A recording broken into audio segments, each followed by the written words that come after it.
historia de un personaje, como otros, que ya sabes, que es Mario Rosso de Luna. Quiero indicar que yo no soy historiador, también lo sabéis, algunos o la mayoría, y cuando acabé la carrera de filosofía, pues yo hacía 6 meses que había ido a hablar de este hombre, de Mario Rosso de Luna. Y el primer libro que vi de él era un libro en una librería de la calle San Bernardo, Madrid, que era en francés, sobre la evolución solar y series astroquímicas. Y el profesor que más me había gustado a mí de filosofía en la Complutense era don Roberto Saunders Pañales, que era de filosofía de la naturaleza. Le llevé el libro, que aún conservo, y tenía la idea de hacer una tesina sobre un filósofo inglés, que incluso me había comprado 4 libros en inglés y estaba dispuesto a aprender inglés en un viaje que había hecho a Londres, que era David Hume. Y digo, pues, yo no sé si esto va a tener mucho que ver o no, pero es que es paisano mío, a 10 kilómetros de Los Santos y de Cañamero. Y nadie sabe nada de él. Dice, no, yo tampoco sé nada de él. Me dijo el profesor, esa suerte de que no que era un catedrático que te quería imponer lo que a él le venía bien, sino que era libre, daba libertad para que dijera lo que a ti te tocara más de cerca. Pues bien, opté por hacer la tesina sobre el Mario Rosso de Luna y me di cuenta de que era de su biografía, que prácticamente estudió casi todo por libre. Estaba, daros cuenta, hace más de 100 años en un pueblito como Longchamp, y que, bueno, pues no tenías demasiado dinero para vivir en Madrid.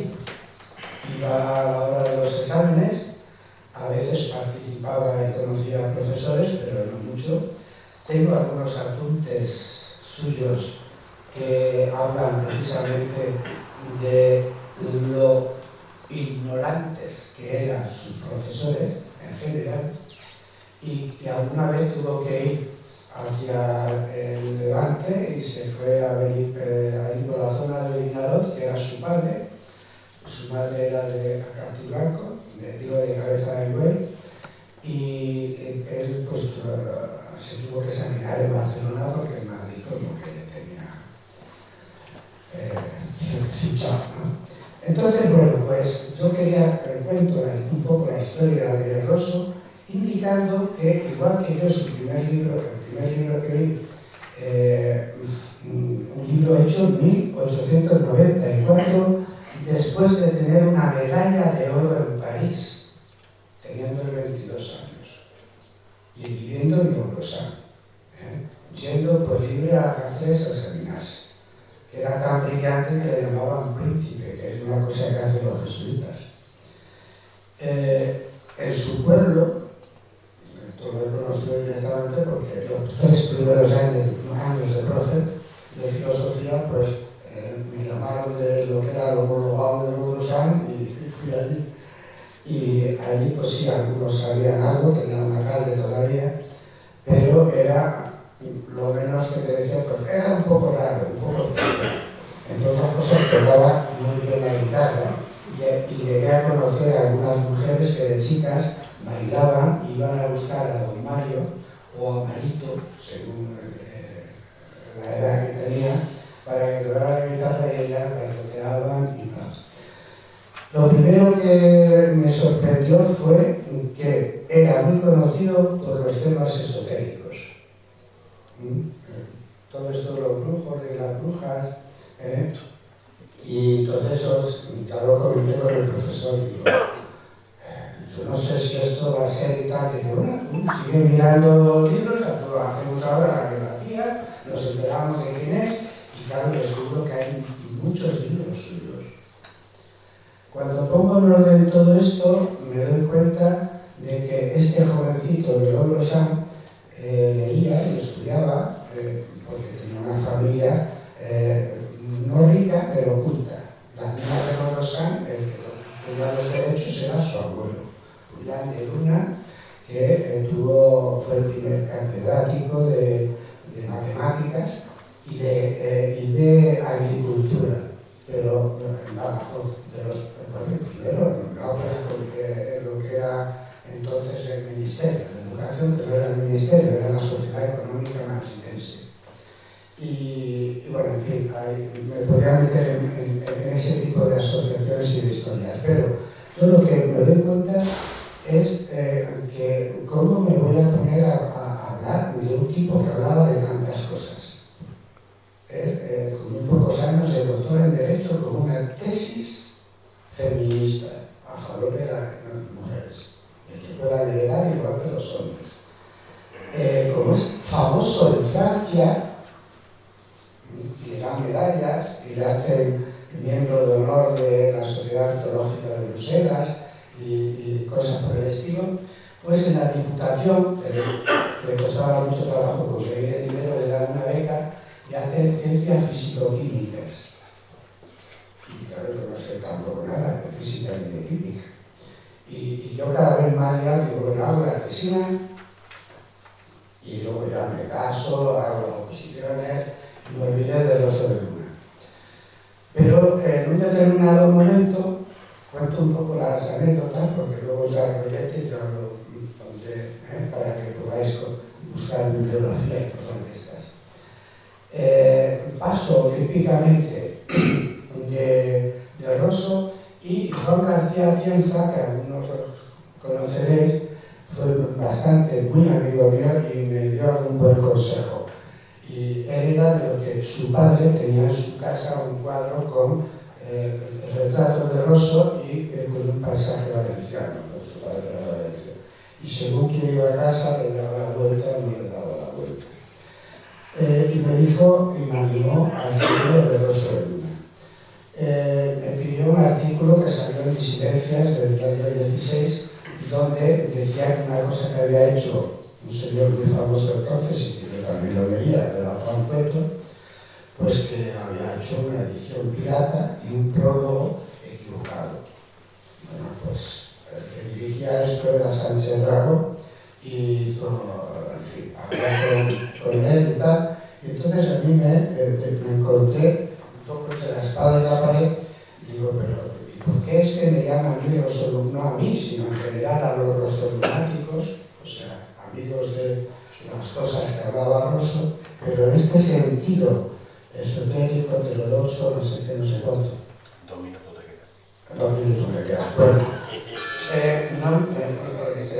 lo dejo así para indicar que estuvo, y lo que descubrí, que tenía una tendencia, diríamos, o sea, es un ejemplo de alguien que en sus primeros años indagó en toda la zona de Vivercas, Trujillo, Viajadas, su mujer era de Viajadas, investigó, entregó para el futuro Museo de Cáceres, para el Instituto Brocense, que lo he llegado yo a ver y ha desaparecido una colección de su biblioteca escrita, con piezas de geología, de arqueología, etc., más de 300 piezas, que hizo publicación de eso, y algunos de los que estáis aquí lo habéis visto, sobre todo relacionado pues eso, con la sierra de San Cristóbal, en Lorosán, las bibliotecas en general, el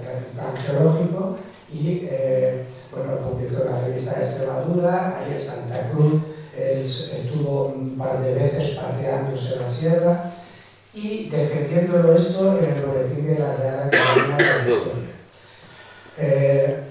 Hago una reseña de una serie de frases propias de Rosso de Luna, que os querían haber engañado con eso leyéndolo, y son frases que hablan de la necesidad no solamente de las piedras, no solamente de los signos que aparecen, sino de las interpretaciones, las leyendas, los cuentos, las fábulas que todo eso genera, y la filosofía que genera. No puede haber separación, decía él, entre la ciencia, la religión, la filosofía. Si algo es verdad, es verdad. O entramos en que, según el contexto, que ahora ya todo el mundo acepta, pues hay más cosas. Y todavía se sigue hablando y destacando de todo este tipo de cosas que un científico actual con 20 años de neurólogo en el CSIC selecciona una serie de frases de él, son exactamente igual que lo que decía hace más de un siglo Rosso de Luna. Eso lo pongo aquí en el boletín. Y se dedica, entre otras cosas, a estudiar, dice este, que se llama Alex Gómez Marín, Elena, pero muy reconocido en muchos sitios, pero como se ha puesto, ha salido del armario, como él mismo dice, ha generado cantidad de científicos que le critican. Dice, pero nadie me da razones. Dice, entonces él dice que se está dedicando a estudiar los 4 prefijos del Apocalipsis. A ver, es que el primero no me acuerdo cómo exactamente cuál es. Pero bueno, aquí se refiere a lo anticiencia o pseudociencia, a lo que es la paraciencia, lo que es la... ¿cuál era la otra? Él lo llama así, bueno, pero en resumidas cuentas, por no entretenerme, identificar lo que ahora se está estudiando desde la ciencia es lo que hizo Rosso con su investigación de la historia y de la arqueología, y esas respuestas él las encontró en una cosa que se llama, en una filosofía que se llama teosofía, y que él creía que iba a tener más éxito, pero no lo tuvo, ¿vale? Entonces, ese es el final. Incluso unas conclusiones concretas referidas a la riqueza arqueológica histórica de Extremadura. Pero diciendo, hay que ir más allá. No solamente lo real, en el sentido físico, porque, y por supuesto, hace un mensaje totalmente antimaterialista. El materialismo es una, para él, fatal. No solo para Rosso, sino para este. La conciencia, la moral, la espiritualidad. No podemos negar eso.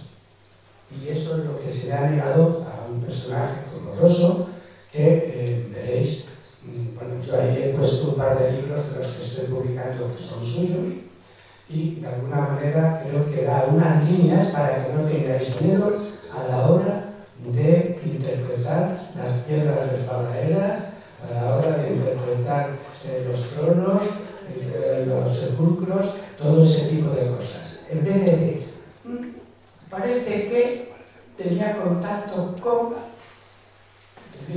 Ese es el mensaje que yo quiero dejar aquí, en tanto que para mí Rosso, ya después de estos primeros años que os he dicho, ha sido la guía o la coincidencia de, que podría contar distintas historias con respecto a que coincido con las cosas que este paisano nuestro hizo hace más de un siglo, casi ya un siglo y medio. Y no solo al principio de joven, luego de mayor también.